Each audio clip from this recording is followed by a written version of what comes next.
एक दिन गौतम बुद्ध अपने शिष्यों के साथ एकदम शांत बैठे हुए थे।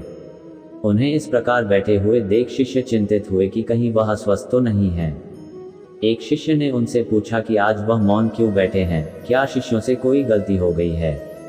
इसी बीच एक अन्य शिष्य ने पूछा कि क्या वह अस्वस्थ हैं, पर बुद्ध मौन रहे।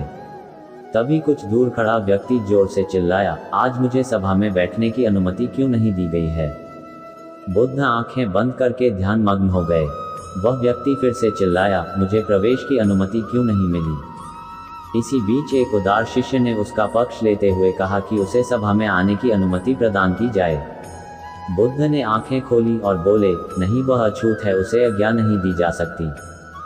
ये सुनकर शिष्यों को बड़ा आश्चर्य हुआ। बुद्ध उनके मन का भाव समझ गए और बोले, हाँ, वह अछूत है। इस पर कई शिष्य बोले, हमारे आश्रम में जात पात का कोई भेद ही नहीं, फिर वह अछूत कैसे हो गया।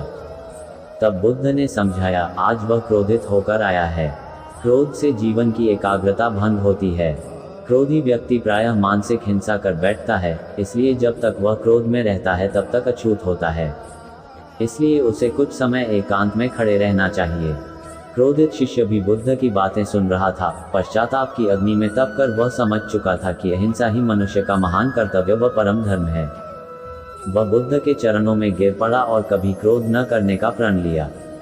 शिक्षा, आशय यह है कि क्रोध के कारण व्यक्ति अनर्थ कर बैठता है और पश्चाताप उसे बाद में होता है, जिसका कोई लाभ नहीं मिलता। इसलिए हमें क्रोध नहीं करना चाहिए। असल मायने में क्रोधित व्यक्ति अछूत हो जाता है और उसे अकेला छोड़ देना चाहिए। क्रोध करने से तन, मन और धन तीनों की हानि होती है। क्रोध से ज्यादा हानिकारक कोई और वस्तु नहीं है।